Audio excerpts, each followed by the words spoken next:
अभी तक हम लोगों ने जितनी पढ़ाई की है उसमें अधिकतर टॉपिक हम लोगों ने कवर कर लिया है, जिसमें आपके टीचिंग एप्टीट्यूड का जो प्रथम हिस्सा है, जो प्रथम पार्ट है, उसमें उच्च लर्निंग इंस्टीट्यूशंस में मतलब हायर लर्निंग इंस्टीट्यूशंस बच रहा है। शिक्षक सहायक प्रणालियां हैं, क्या क्या प्रणाली बचती है, और फिर मूल्यांकन प्रणाली है। तीन चीजें बचती हैं। तो आज हम लोग उच्च शिक्षा वाले को कंप्लीट कर लेंगे, बाकी चीजों को हमने ऑलरेडी कंप्लीट कर रखा है। तो उच्च शिक्षा से संबंधित चीजों को आज आप उसे लिख लीजिए, समझ लीजिए कि उच्च शिक्षा से संबंधित क्या क्या चीजें हैं जो इम्पोर्टेंट है। तो हेडिंग डाल लीजिए, method method of teaching, method of teaching in institutions of higher learning, या उच्च शिक्षण संस्थाओं में शिक्षण की विधियां। उच्च शिक्षण संस्थाओं में शिक्षण की विधियां ऐसे करके लिख सकते हैं। ठीक है, टीचिंग इंस्टीट्यूशंस में हायर जो स्तर है वहां पे। ठीक है, तो मूल तौर पे कुछ विधियां हैं जो बहुत सामान्यतः स्वीकार की जा रही हैं। एक होता है टीचर सेंटर्ड, अध्यापक केंद्रित एवं छात्र केंद्रित विधि। दो जो सर्वाधिक स्वीकार्य विधियां हैं, अध्यापक केंद्रित एवं छात्र केंद्रित विधि। अब एक नया और जुड़ गया है, ऑफलाइन वर्सेस ऑनलाइन, ऑफलाइन शिक्षण वर्सेस ऑनलाइन शिक्षण।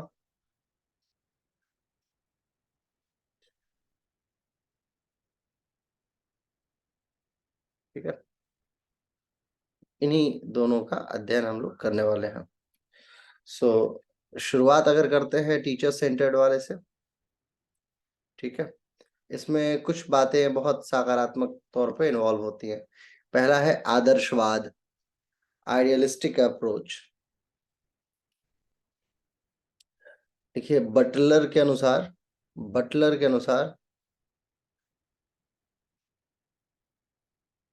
आदर्शवादी अध्यापक, आदर्शवादी अध्यापक या आदर्शवादी लोग स्वयं को सृजनकर्ता मानते हैं, स्वयं को सृजनकर्ता मानते हैं, किसी अन्य के सृजन को, किसी अन्य के सृजन को स्वीकार नहीं करते हैं।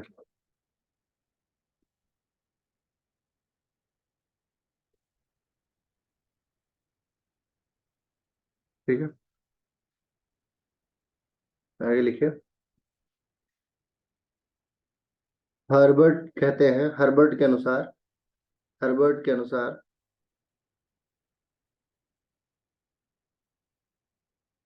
आदर्शवादी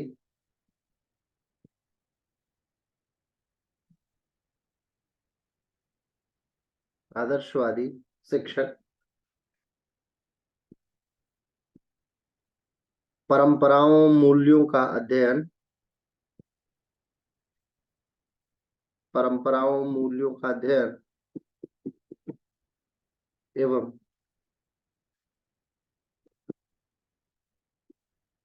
उससे संबंधित अन्य विषयों पे ज्यादा जोर देते हैं। ठीक है,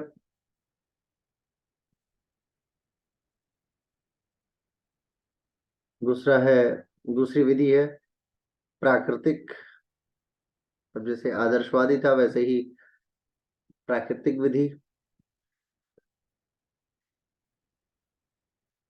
रूसो के अनुसार रूसो के अनुसार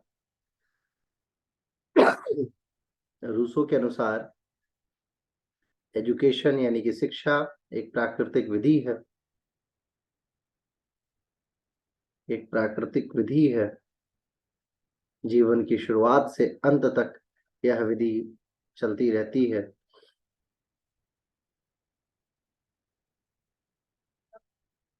प्राकृतिक विधि से सीखता हुआ छात्र, प्राकृतिक विधि से सीखता हुआ छात्र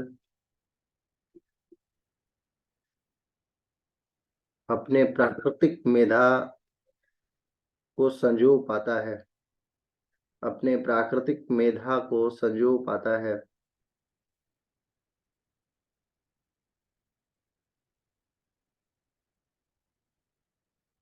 रूसो यहाँ तक कहते हैं कि आपको मौखिक शिक्षा देने की आवश्यकता नहीं है, अनुभव से ही छात्र ज्यादा अच्छा सीख लेगा, अनुभव से ही छात्र ज्यादा अच्छा सीख लेगा। आगे है प्रैग्मेटिक मेथड, प्रैग्मेटिक, तीसरा है pragmatic method.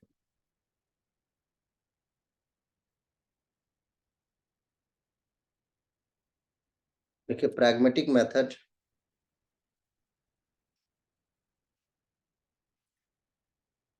Child in society के सिद्धांत पर, चाइल्ड इन सोसाइटी के सिद्धांत पर काम करता है,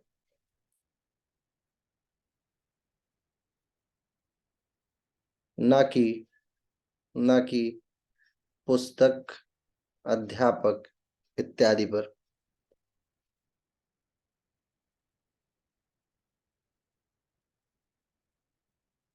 न कि पुस्तक, अध्यापक इत्यादि पर।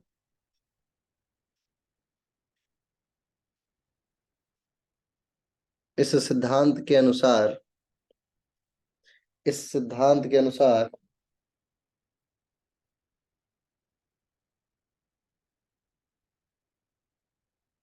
शिक्षण, शिक्षण किसी क्रिया का प्रतिफल है, किसी क्रिया का प्रतिफल है।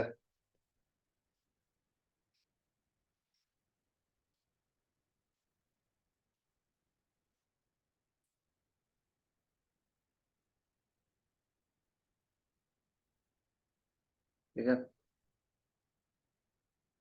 आगे आगे लिखिए। टीचिंग मेथड्स या अध्यापन प्रणाली recommended by secondary education commission, secondary education commission 1952 के अनुसार, 1952 में जो सेकेंडरी एजुकेशन कमीशन बना था, SEC, उसके अनुसार।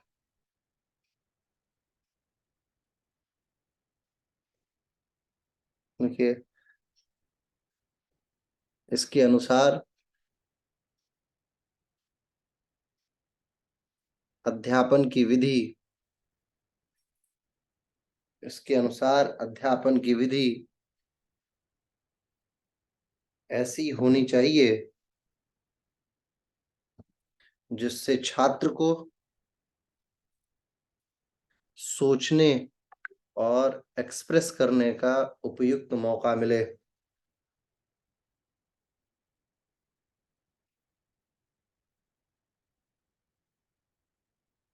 साथ ही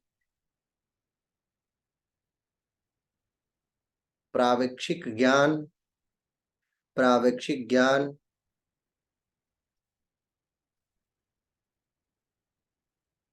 एवं प्रायोगिक ज्ञान के स्तर को स्वीकार किया जाना चाहिए, प्रायोगिक ज्ञान के स्तर को स्वीकार किया जाना चाहिए।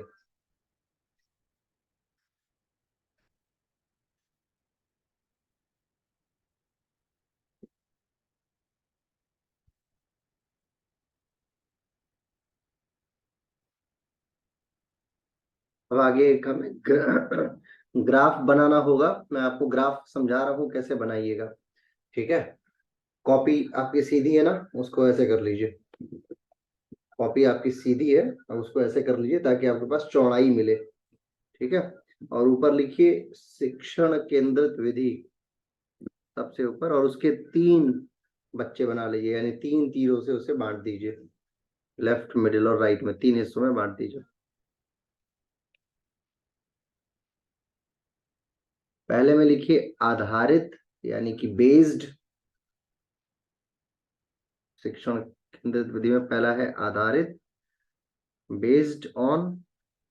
फिर दूसरे में लिखिए प्रक्रियात्मक, प्रक्रिया यानी प्रोसेसिंग। और तीसरे में लिखिए नेचुरल, प्राकृतिक।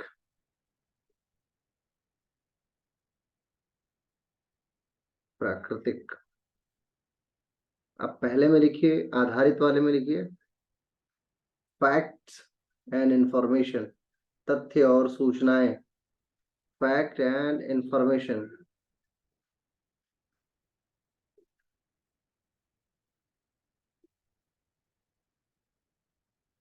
दूसरे में लिखिए प्रक्रिया वाले में लिखिए दूसरा जो है, इसमें 7 हैं, पहले बता दे रहा हूं 7। पहला है प्रक्रिया वाले में, पहला है पुनरावृत्ति। पुनरावृत्ति का मतलब होता है कोई चीज कंटिन्यू, लगातार। मैं डेली डेली आऊं और एक ही चीज आपके सामने गाऊं तो आप उससे याद कर लें, तो बार बार पुनरावृत्ति। दूसरा है शिक्षक दबाव, टीचर का प्रेशर।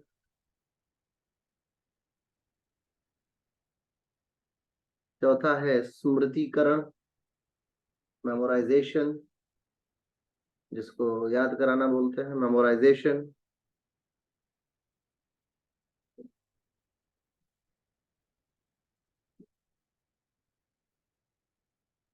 फिर चौथा है व्याख्यान केंद्रित, यानी सिर्फ lecture, lecture oriented, lecture oriented. उसके बाद है शिक्षक, शिक्षण शासक की तरह। शिक्षण शासक की तरह माने रूलर की तरह मैं आपको आऊं और मार पीट के पढ़ाऊं ना, उलाट पलाट के पहले मारूं उसके बाद पढ़ाऊं। तो शासक की तरह। और फिर कार्यवाहक की तरह, मैंने सिर्फ काम चलाने के लिए आके बस बैठ गए, 2-4 बातें आपको बता दी, थोड़ी बहुत हाल चाल ले ली और कक्षा समाप्त, है ना। तो ये 7 प्रकार है। इसके बाद है पर्यावरणीय वाले में, जो प्राकृतिक जो नीचे वाला है, थर्ड। इसमें है शिक्षक की केंद्रीय स्थिति। शिक्षक की केंद्रीय स्थिति यानी कोई भी कोर्स जैसे हम लोग पढ़ रहे हैं तो उसमें टीचर अपनी योग्यता को सबसे महत्वपूर्ण मानता है और ये स्वीकार करता है कि अगर मैं जितना बेहतरीन परफॉर्म करूंगा मेरा बच्चा उतना ही बेटर परफॉर्म करेगा। तो युद्ध में मूलतः बच्चे कम जा रहे हो, शिक्षक ज्यादा जा रहा हो। मेंटली सुबह से लेके शाम तक वही सोच रहा है कि अरे यार क्या होगा, कैसे होगा, है ना। उसके बाद है छात्रों का कठोर प्रबंधन। कठोर प्रबंधन माने आपको हॉस्टल में पैक किया जाए और सुबह से लेके शाम तक लगातार पढ़ाया जाए, ठीक है। कभी अनुभव के आधार पे, कभी शिक्षा के आधार पे, कभी याद करा के, कभी कुछ भी। फिर तीसरा है औपचारिक और प्रतिरोध युक्त। औपचारिक एवं प्रतिरोधात्मक, जैसे गवर्नमेंट स्कूल वाले होते हैं, औपचारिक अध्ययन करा देते हैं सिर्फ, हाँ ठीक है पढ़ लो, पढ़ के काम हो गया तुम्हारा, ठीक है। उसके बाद है नवीन तकनीकों का प्रयोग। नवीन तकनीकों का प्रयोग,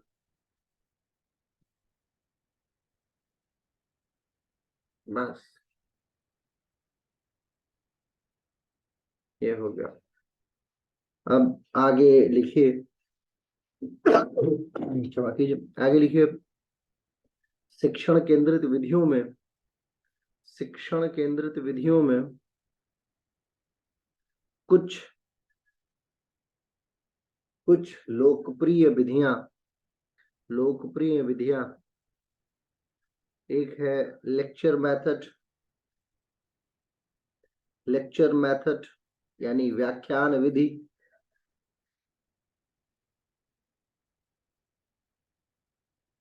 एक है प्रदर्शन विधि, demonstration method, demonstration method.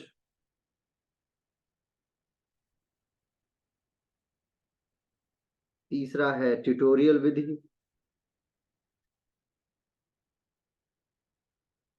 Tutorial विधि, और चौथा है नरेशन मेथड, नरेशन मेथड। ये चार विधियां बहुत पॉपुलर हैं। ठीक है। व्याख्यान विधि में अध्यापक सामान्यतः कक्षा में आते हैं, जो भी विषय है उस विषय पर व्याख्यान दिए, आप नोट बनाते हैं तो ठीक बात है, नहीं बनाते हैं तो कोई बात नहीं है, और फिर वो निकल जाते हैं। शिक्षक का व्याख्यान मेथड ये कहता है। प्रदर्शन विधि में टीचर आते हैं और आके आके अपने विषयों पे जितना डेमो देना है, जैसे मान लीजिए योग कक्षा में आपको सिखा रहा हूँ तो आया, आके योग खुद किया, लेक्चर दिया। अगर ये योग मान लीजिए सिखा रहा हूँ मैं, तो आपकी क्लास में आऊँ और आपको योग के विषय में तमाम बातें बताऊं और बता के चला जाऊं। डेमोन्स्ट्रेशन में कि मैं खुद ही लोअर टी शर्ट में आऊं और स्वयं करूं और करके आपके सामने आपको प्रदर्शित करूं और आपको बताऊं। और ये दोनों विधियां जो हैं वो बहुत पॉपुलर है। इसके अलावा ट्यूटोरियल विधि जो होती है, ट्यूटोरियल विधि का मतलब है उंगली पकड़ के एक एक चीज सिखाना, जब जरूरत हो तो आपको लिखवाया जाए, जब जरूरत हो तो डेमो करके दिखाया जाए, जब जरूरत हो तो पढ़ाया जाए, तो वो ट्यूटोरियल होती है। और नरेशन का मतलब होता है बिल्कुल डिस्क्राइब करके, जितना विस्तार किया जा सकता है किसी चीज का उतना विस्तार किया जाए। अध्यापक मूलतः इन्हीं चारों विधियों का प्रयोग करके किसी भी कक्षा में शिक्षण करते हैं। इसके इतर कोई भी अध्यापक कोई अन्य मतलब अति विशिष्ट विधि नहीं लेके आता है। ऐसा नहीं है कि वो ये छोड़ देता है रूसों की तरह की प्राकृतिक विधि से खुद ही जब आप फेल होगे तो सीख जाओगे स्वयं से पढ़ के, है ना। तो ऐसा नहीं है। या प्रकृति में आपको विषय का विशेषज्ञ बनना है तो आपको अध्ययन करना होगा, जिसमें नरेशन, लेक्चर और ये तमाम विधियां बहुत कार्य आती हैं। आगे लिखिए छात्र सेंटर्ड विधि, यानी छात्र केंद्रित विधि, छात्र केंद्रित विधि। पहला है, इसमें भी वही ग्राफ बनाना है हमें, आप समझ जाएंगे इंस्टेंट। ठीक है। छात्र केंद्रित विधि, पहला एक दो कुल मिला के सात लिखना है, छः छः छः पार्ट बनाना है। पहला है ह्यूरिस्टिक विधि, ह्यूरिस्टिक विधि। फिर है प्रोजेक्ट विधि, ह्यूरिस्टिक विधि के बाद है प्रोजेक्ट विधि। फिर है प्रश्नोत्तर विधि, प्रश्न उत्तर विधि, प्रश्नोत्तर विधि। फिर है अधिन्यास, असाइनमेंट, अधिन्यास विधि, असाइनमेंट मेथड। फिर है चर्चा विधि, डिस्कशन मेथड। फिर है प्रॉब्लम सॉल्विंग मेथड, समस्या समाधान विधि। और आप यकीन मानिए मेरे जीवन में इन छहों प्रकार के अध्यापकों का आना जाना रहा है। ह्यूरिस्टिक का मतलब होता है, ये जर्मन शब्द है, इसका तात्पर्य होता है खोज करना, खोजना। देखिए ह्यूरिस्टिक का शाब्दिक अर्थ ये ग्रीक में और लैटिन में भी प्रयोग होता है। ह्यूरिस्को से बना है, ह्यूरिस्टिक शब्द ह्यूरिस्को से बना है, जिसका सामान्य अर्थ है खोज करना।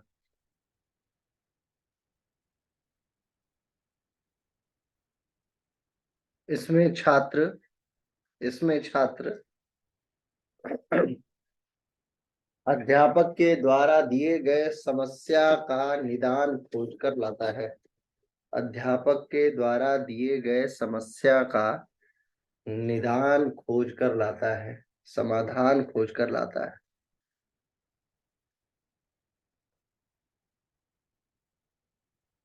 ठीक है। इस विधि में संधान पर बल दिया जाता है, इस विधि में अनुसंधान पर बल दिया जाता है, इस विधि में अनुसंधान पर बल दिया जाता है। आगे है प्रोजेक्ट मेथड,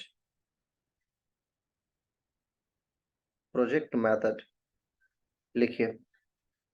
किलपैट्रिक के अनुसार, किलपैट्रिक के अनुसार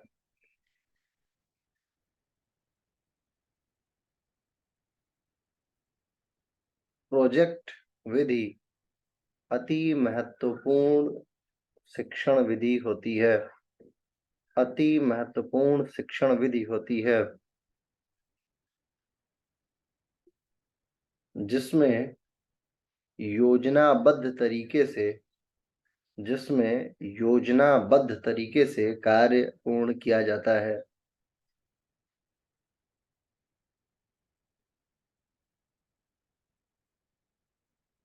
जिसके महत्वपूर्ण अवयव निम्नलिखित हैं। जिसके महत्वपूर्ण अवयव यानी कि कैसे शुरू होता है वो निम्नलिखित है। पहला है परिस्थिति का चुनाव।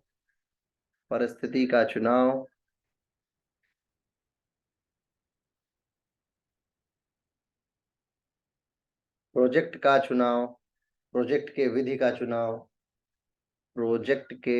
का चुनाव, फिर प्लानिंग ऑफ प्रोजेक्ट के विधि का चुनाव, फिर कार्यक्रम निर्माण, planning of project, execution of project, planning के बाद फिर एग्जीक्यूशन,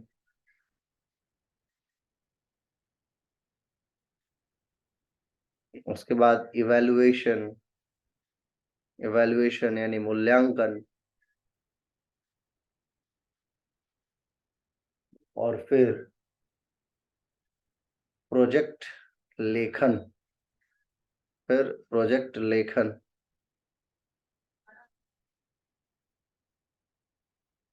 देखिए, यह विधि अति मनोवैज्ञानिक विधि मानी जाती है।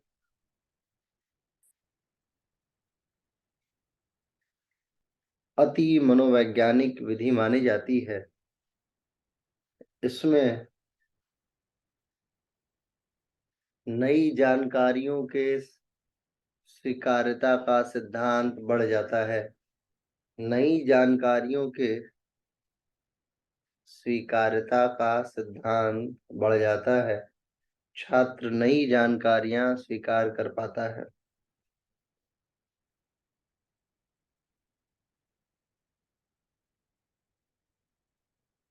छात्र नई जानकारियां स्वीकार कर पाता है।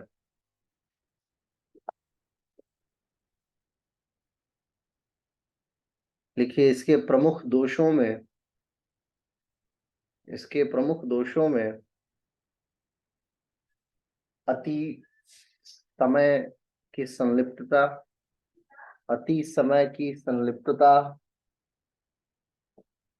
माने टाइम टेकिंग होती है। फिर है मूल विषय से विषयांतरित होना,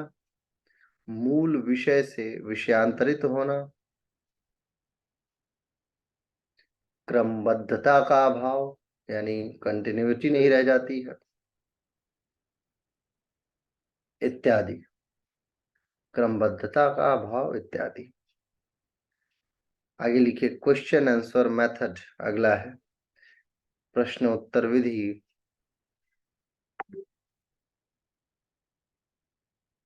देखिए, इस व्यवस्था में या इसमें छात्र और अध्यापक के बीच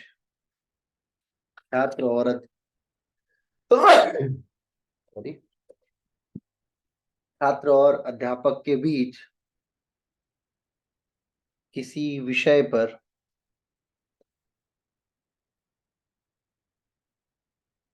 प्रश्न उत्तर के माध्यम से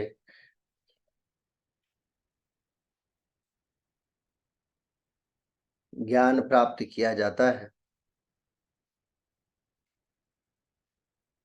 इसमें पूर्व ज्ञान, अनुमान,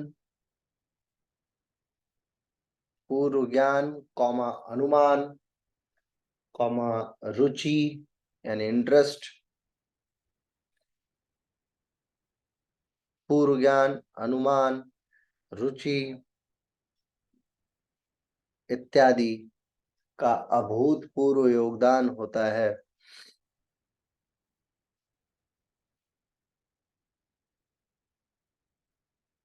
इस विधि के माध्यम से छात्रों में सोचने की क्षमता,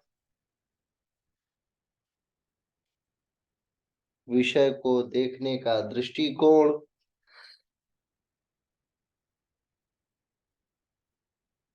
विषय को देखने समझने का दृष्टिकोण, समाधान करने की योग्यता इत्यादि बढ़ जाती है। समाधान करने की योग्यता इत्यादि बढ़ जाती है। और ये जो नोट्स बना रहे हो, नोट्स को रखना, भविष्य में बहुत सारे छात्रों को इसकी आवश्यकता पड़ेगी, तो आपसे मांगा जाएगा। तो अच्छा अच्छा नोट्स बना के रखिए, ताकि जब भी मौका मिले तो आप आगे आने वाले अपने जूनियर्स को ये नोट्स दे सकें। आगे लिखिए असाइनमेंट मेथड। असाइनमेंट मेथड यानी अधिन्यास विधि।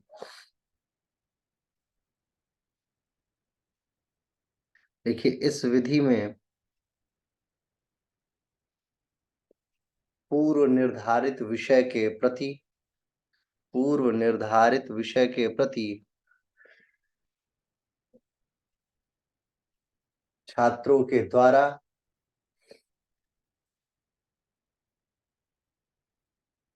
विभिन्न ज्ञानों का एकत्रीकरण करके सुनियोजित ढंग से अध्यापक के समक्ष प्रस्तुत किया जाता है। सुनियोजित ढंग से अध्यापक के समक्ष प्रस्तुत किया जाता है।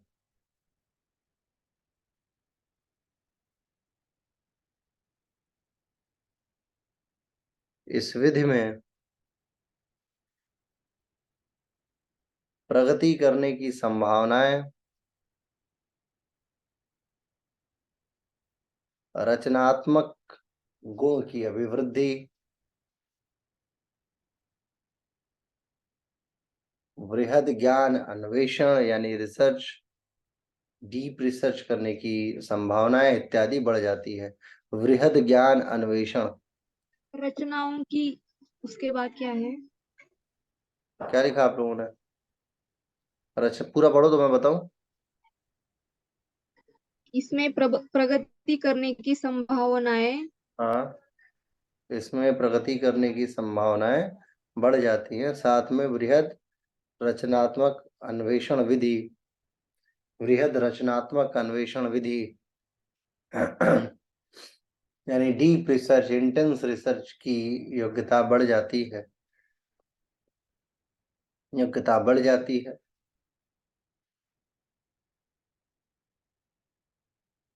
साथ ही इसमें छात्र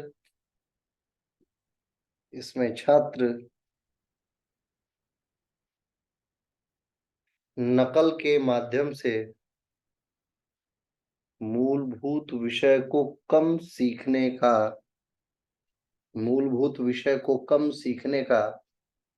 प्रयास करता है, एवं कार्यों से उन्मुक्त होने हेतु कार्यों से उन्मुक्त होने हेतु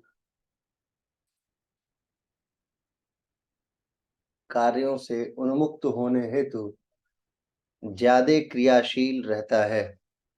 ज्यादा क्रियाशील रहता है। फॉर एग्जाम्पल, मैं आपको मान लीजिए काम दे दूं और ये बोल दूं कि आप ये काम कीजिए, और आप ये इसका असाइनमेंट बना के लेके आइए, और आप आते हैं और सिर्फ अपना काम जल्दी जल्दी कहीं से कॉपी पेस्ट करते हैं और लाके मुझे दे देते हैं। तो उस माध्यम से आप सीखेंगे, वो सीखने की क्षमता आपकी बाय डिफॉल्ट कम होगी। वहीं पे अगर मैं आपको कक्षा में आपसे थोड़ा वाद विवाद करूं, किसी विषय पे बातचीत करूं, थोड़ी चीजें समझूं, आपको भी समझाऊं, फिर आप समझें, तो चीजें थोड़ी सी ज्यादा डिस्क्राइब होगी और आप ज्यादा समझ पाएंगे। इसी आधार पे कक्षा में लेक्चर विधि जो है वो भी बहुत मान्य है। तो भारत में इन सारी विधियों को स्वीकार कर लिया गया। आप देखिए, इस समय आपको लेक्चर भी दिया जाता है, आपको असाइनमेंट्स भी दिए जाते हैं, आपकी परीक्षा भी होती है ना। कुछ देशों में ऐसा है जहाँ परीक्षा का सिद्धांत नहीं, वहाँ परीक्षाएं नहीं होती। आजकल सीबीएसई वाले भी इसी को स्वीकार कर लिए हैं। वो परीक्षा ना होने के गुण को इस तरीके से मानते हैं, जैसे वो आपको क्या करेंगे, सीबीएसई में अभी भी चल रहा है ये, कि वो पूरा पेपर बता देते हैं। उनका 50 नंबर का शायद पेपर होता है, तो बताते हैं कि बेटा ये सिलेबस डिस्कशन के नाम पे वो पूरा ही बता देते हैं कि ये याद करके आना। हमारे जमाने में ऐसा था कि ऐसा लगता था कि जैसे हमें भूल भुलैया में छोड़ दिया गया है और खुद ही खोजो क्या आने वाला है। और इतना सस्पेंस रखते थे, जो उतनी मतलब उतना सस्पेंस तो बॉलीवुड की मूवीज में नहीं होता है। क्या आएगा, पढ़ाते थे पहला दूसरा तीसरा लेसन और चौथे लेसन का दे देते थे, क्यों नहीं आगे पढ़ गया है वो, है ना। ये भी ये कारण होता था। और उसके बाद जो मैं आपको बता रहा हूँ, सीबीएसई में एक नियम ये भी है कि आप बच्चे को मार नहीं सकते हैं, ये एक नियम है। और हमारे वाले में तो हम ही से डंडा बुलाते थे कि अपना डंडा स्वयं लेके आना। और उसके बाद जो काट पलाट के मारते थे कि जिसकी कोई सीमा नहीं हो, मतलब बेरहमी से पिटाई, बिल्कुल कहाँ मार रहा है कोई गारंटी नहीं, हाथ तो बस।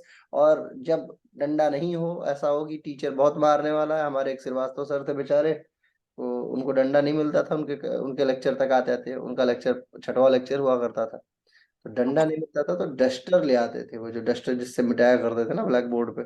और डस्टर को बोलते थे चलो हाथ में ऐसे करके नहीं मारूंगा, तुम लोग हाथ उल्टा करो। और उल्टे हाथ में जब डस्टर से लगता था कि नहीं, फिर 3 दिनों तक हाथ उठता नहीं था। ठंड के मौसम में तो बड़ी बुरी स्थिति रहती थी। लड़कियां तो फिर भी लिबर्टी उनको मिल जाता था, बच जाती थी, लेकिन पुरुषों को तो बाप रे।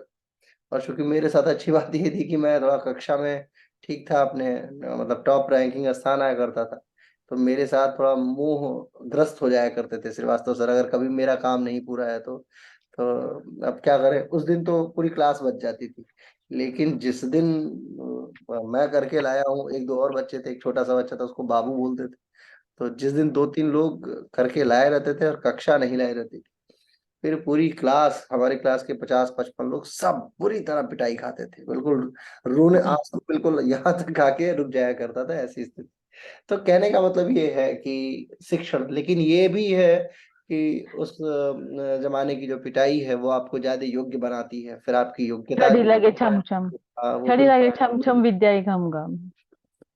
आपकी योग्यता जो है वो नई दिशाओं तक आपको लेके जाती है। ठीक है, चलिए आगे लिखिए आप। आगे है, आगे लिखिए, शिक्षण सहायक प्रणाली। शिक्षण सहायक प्रणाली, शिक्षक सहायक प्रणाली। लिखिए traditional approach and technical approach, दो हिस्सों में इसको बांट दीजिए, traditional and technical approach, traditional approach and technical approach.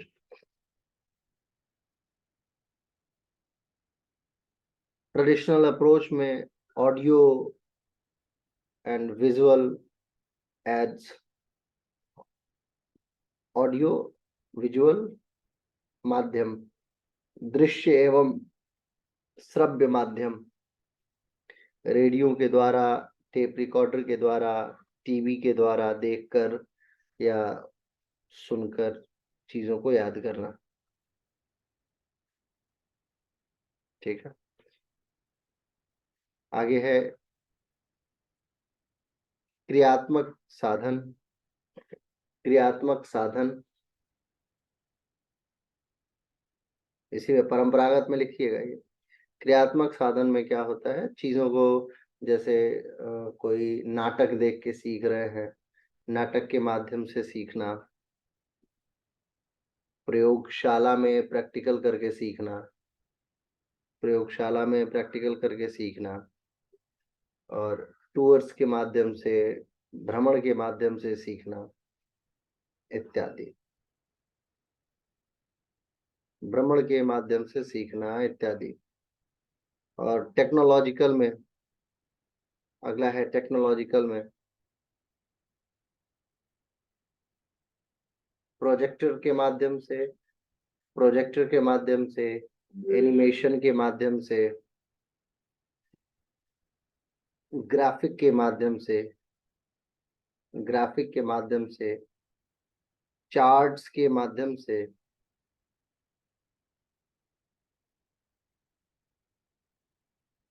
Software एवं हार्डवेयर के माध्यम से सीखना, ये हो गया आपका मॉडर्न अप्रोच।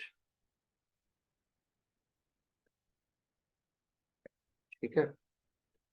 और इसमें वैसे तो कई सारे सिद्धांत भी आते हैं, जैसे evaluation theory, classroom communication strategy, oral and written language, लेकिन इन सब का मैं आपको समझा देता हूँ कि क्या है। जैसे मानिए कि अगर कोई चीज़ आपको पढ़ाई जानी है और आपको रेडियो के माध्यम से बता दिया गया कि कल आप रेडियो के माध्यम से सुन के आइएगा कि इजराइल और हमास के जो बीच युद्ध हो रहा है, क्या ये सही है या गलत है। और आप चाहते हैं और जो 102.4 FM है ना, भारती के द्वारा या भारत की जो जो सरकारी न्यूज़ चैनल है उसके माध्यम से या किसी भी रेडियो स्टेशन के द्वारा आप सुनते हैं, डीडी न्यूज़ इत्यादि के द्वारा आप सुनते हैं और सुन के आते हैं, तो जो ज्ञान उसमें दिया गया आधे घंटे में, उसी ज्ञान के माध्यम से आप आते हैं। हो सकता है कि उनका जो वक्तव्य हो वो आज वो कुछ बोल दिए हो और कल लेक्चर देने से पहले या कल के लेक्चर में वो ये बोल दें कि क्षमा कीजिए कल हमसे मानवीय भूल हो गई, ऐसे बोलते ना वो लोग क्षमा कीजिए हमसे मानवीय भूल हो गई, हम अपने अपने वक्तव्य पे शर्मिंदा हैं और हम नए विषयों को आपके सामने वापस रख रहे हैं। 102.4 FM पे आपका स्वागत है। मैं हूँ शिवम और आप सुनना शुरू कर चुके हैं उषा भारती कार्यक्रम। तो अब आप जिस दिन आपने सुन रखा था कि यार ये फिलिस्तीन एक देश है और आप क्लास में आके बता रहे हैं कि ये फिलिस्तीन तो देश है, मैडम मैंने तो सुना ही था। अब वो क्लास वाले बोल रहे हैं कि फिलिस्तीन देश खुद को मानता है, असल में वो कोई देश है ही नहीं, है ना। फिलिस्तीन नाम का कोई देश नहीं है, वो तो चाह रहा है कि मैं बन जाऊं। जहां फिलिस्तीन बनना था वहां यूनाइटेड नेशंस ने इजराइल बना के उसे घोषित कर दिया, यानी कि ये सब सारी लड़ाई यूनाइटेड नेशन ने स्वयं ही पैदा कर रखी है। तो फिर आज दो लोग इसमें मतलब कंफ्यूज्ड है। अब जो टेक्निकल आ गया या टीवी का आ गया, तो कुछ मतलब जहाँ पे आपके पास कुछ ऑप्शंस अच्छे भी हैं। अब जैसे आप कारगिल युद्ध के दौरान दूर दराज के लोग जो थे वो ये सुना करते थे, आज भारत के भीषण टैंक पहुंचे पाकिस्तान के बॉर्डर पे, उन्होंने हमला किया और 50 पाकिस्तानी सैनिकों को मार गिराया। तो जो बहुत दूर तमिलनाडु में है वो सुन के कुछ तो ज्ञान प्राप्त करता था। तो कहने का मतलब ये है कि शिक्षण के माध्यमों में ये सकारात्मक चीज भी है तो नकारात्मक चीज भी है। ऐसे ही एनिमेशन है, जो टेक्निकल नॉलेज है जिसको बोलते हैं। एनिमेशन में क्या है, आप बिल्कुल जटिल से जटिल नॉलेज, बिल्कुल कठिन से कठिन नॉलेज एनिमेशन के माध्यम से सीख सकते हैं। जैसे बंदूक की गोली कैसे बनती है, वो कैसे अंदर प्रवेश करती है, कैसे फायर होती है, कितने रफ्तार से वो निकलती है, वो सारी चीजें बिल्कुल स्लो मोशन में आप देख सकते हैं, सीख सकते हैं। अब जैसे आपको बताया जाए कि नाइट्रस ऑक्साइड एक गैस है जो हंसी का कारण बनती है, यदि आप उसे सूंघ लें तो आप हंसना शुरू कर दीजिएगा। तो आप ये बात सिर्फ सुन रहे हैं कि कैसे कोई हंसा सकता है, हंसाने के लिए तो खुद एक्टिवेट होना बहुत जरूरी है। लेकिन जब आप सूंघ लेंगे, एक बार मुझे सूंघने का परम सौभाग्य मिला है, जब आप सूंघ लेंगे तो आपको पता ही नहीं चलेगा, आपका चेहरा खुद ब खुद मुस्कुराता रहेगा और आप बोलेंगे पता नहीं क्यों मैं हंस रहा हूँ, गुस्से में बहुत गुस्से में रहेंगे तो भी चेहरा मुस्कुराता रहेगा। अजीबो गरीब हरकतें जो है वो होती रहती हैं, है ना। एक बार एक हमारे मित्र थे, ग्रेजुएशन के बाद की कहानी है कि वो जबरदस्ती, बेचारा ग्रेजुएशन की कहानी है, जबरदस्ती सूंघ के और मतलब सूंघे नहीं थे और आके एक्टिंग करने की कोशिश कर रहे थे। मैं एमबीए में था और वो बेचारे ग्रेजुएशन बीबीए में थे और बोले कि सर गलती से मैं सूंघ लिया हूं, और उसके बाद उनको जो लताड़ा गया था।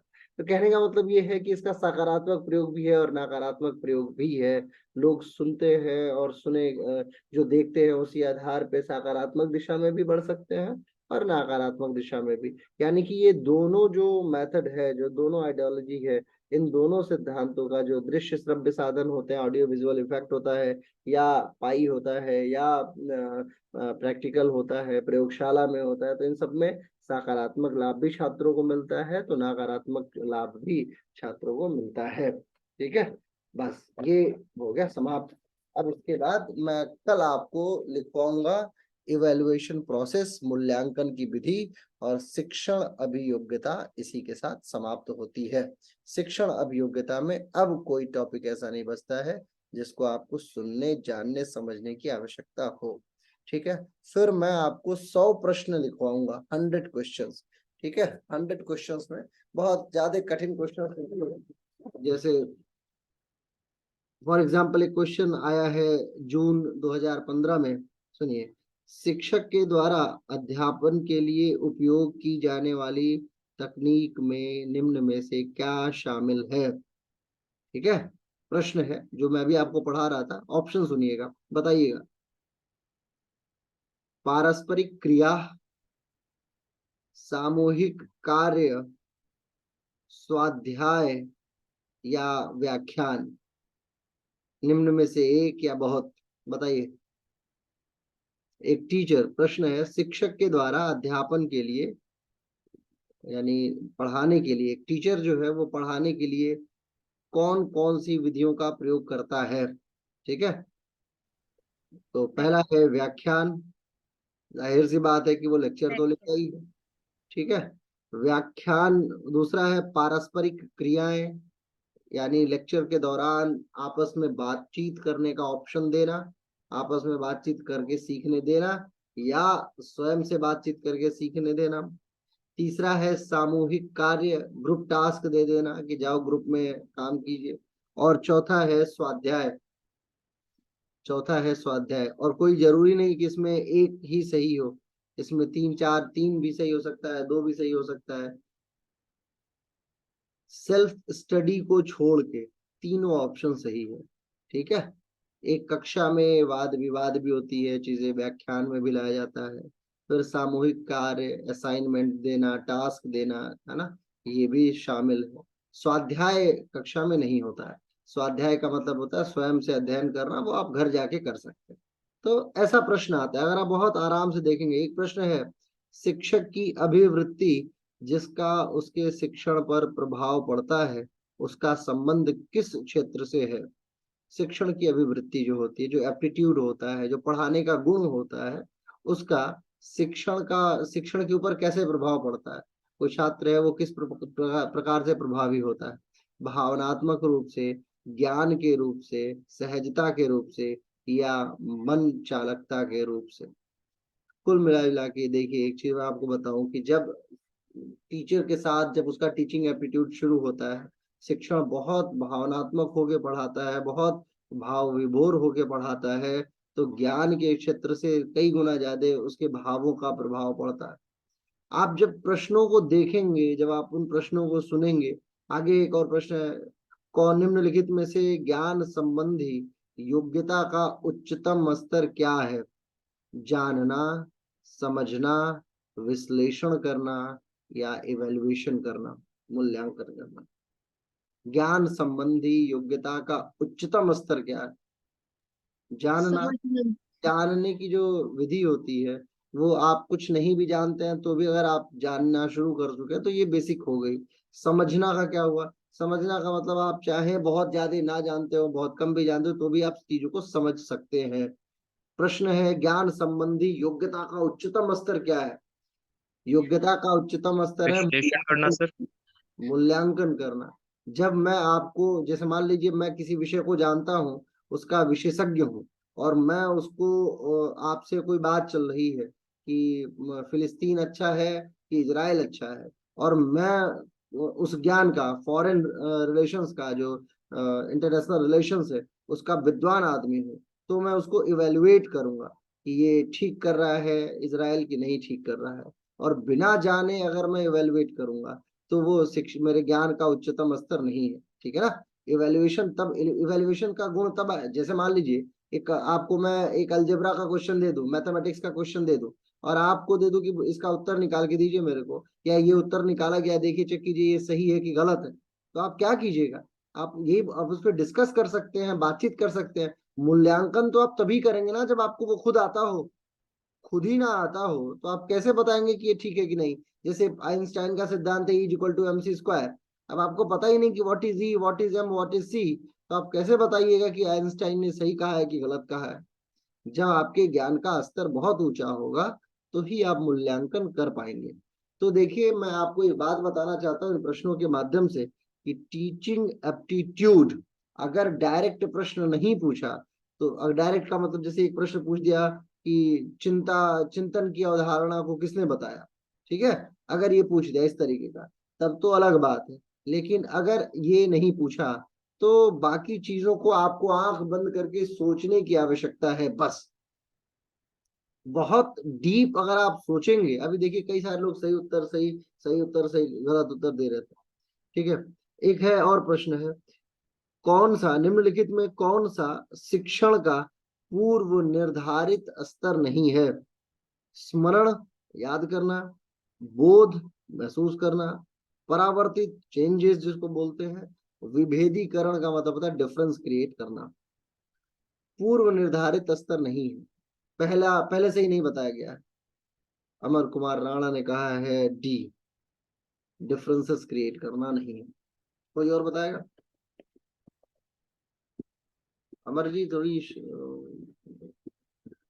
अपनी सूरत दिखाइए कक्षा को, क्योंकि उत्तर आपने बिल्कुल सटीक दिया है, इसलिए विभेदीकरण जो होता है वो, है ना, कहने का मतलब ये है। बहुत बढ़िया आइए आइए, सो के ही पढ़ रहे हैं क्या?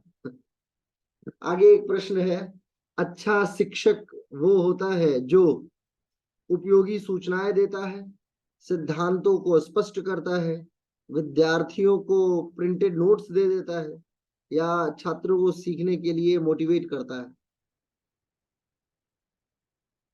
बताइए, कुछ उत्तर दीजिए। क्वेश्चन एक बार और।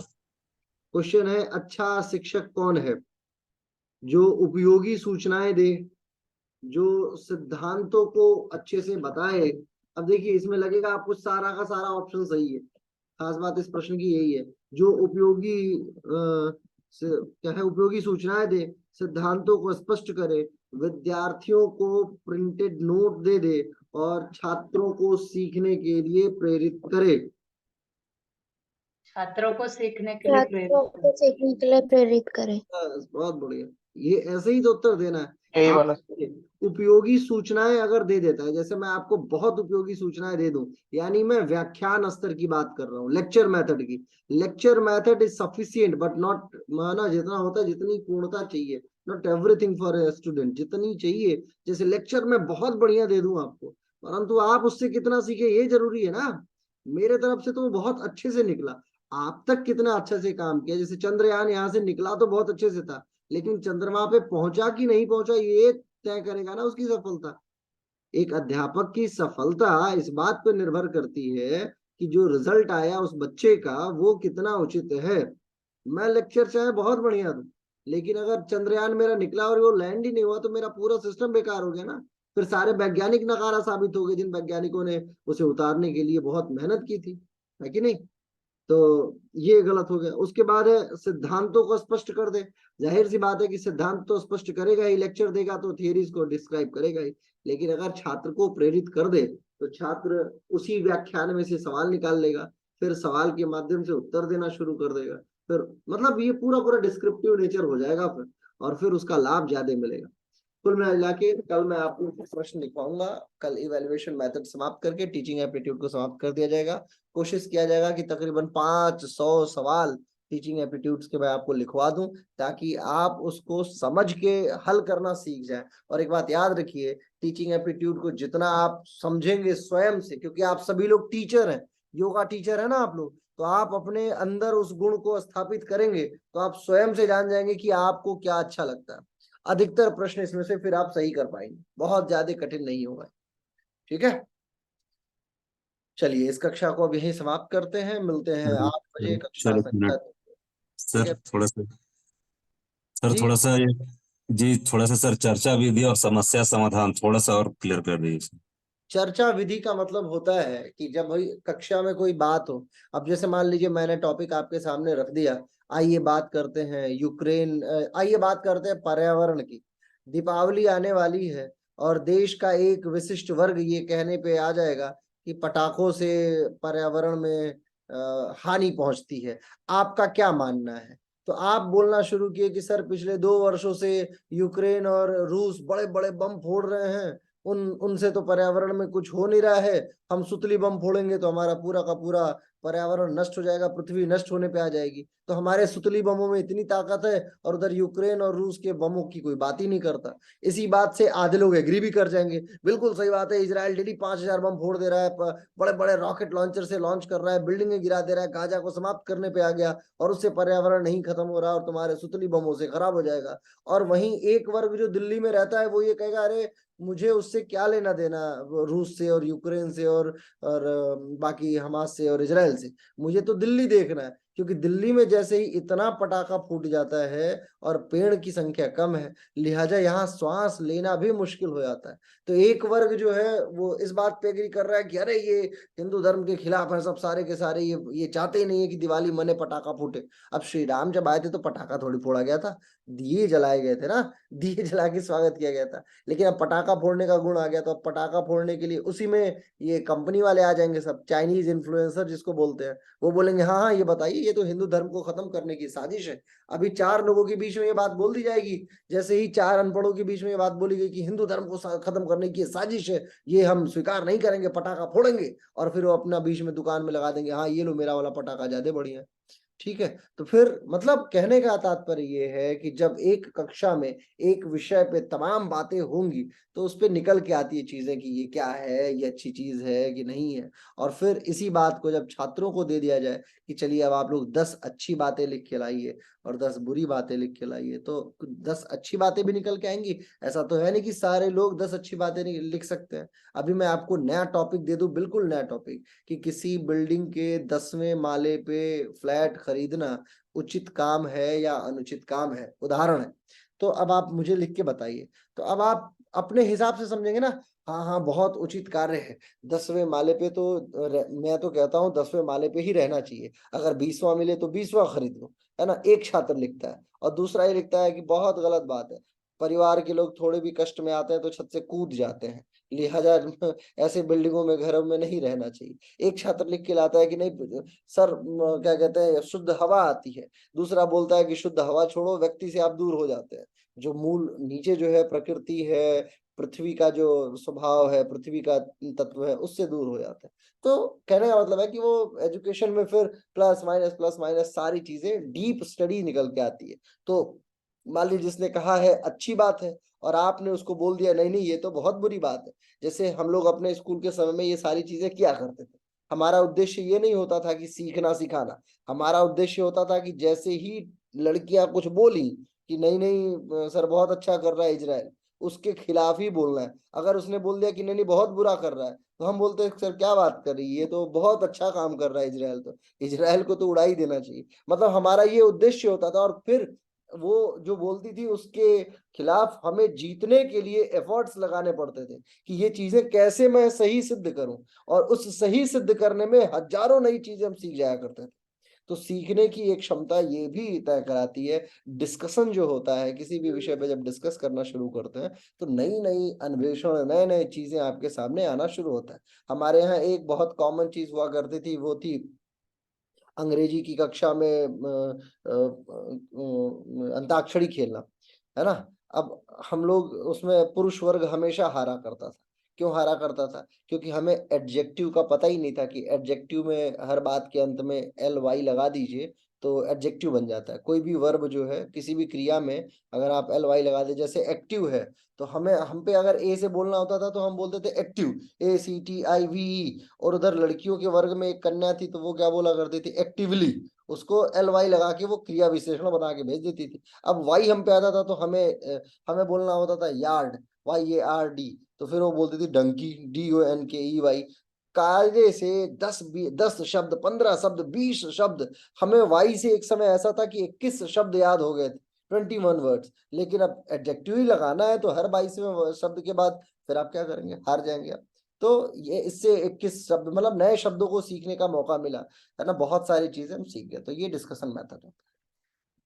ठीक है, चलिए बहुत बहुत आभार आप सभी का, आज की कक्षा में आप सभी आए। और वापस अभी थोड़ी देर में रिकॉर्डिंग अपलोड हो जाएगी कक्षा की, जिसका नोट्स छूट गया हो इसे बना ले और सीरियस हो जाइए। बहुत नजदीक है आपकी परीक्षा, बहुत जल्द आपको ये परीक्षा देनी है ना। अक्टूबर ऑलमोस्ट खत्म होने पे आ गया, 19 अक्टूबर है, 20 अक्टूबर के दिन ये खत्म, मतलब 10 दिन इधर बचा और 1 महीना उधर, 30 दिन बचा हुआ। इन्हीं 30 दिनों में आपको मैथमेटिक्स, टीचिंग एप्टीट्यूड, पेपर 1 वो सारी चीजें सॉल्व करनी है, तो थोड़ा फोकस बना लीजिए। बहुत बहुत आभार, धन्यवाद।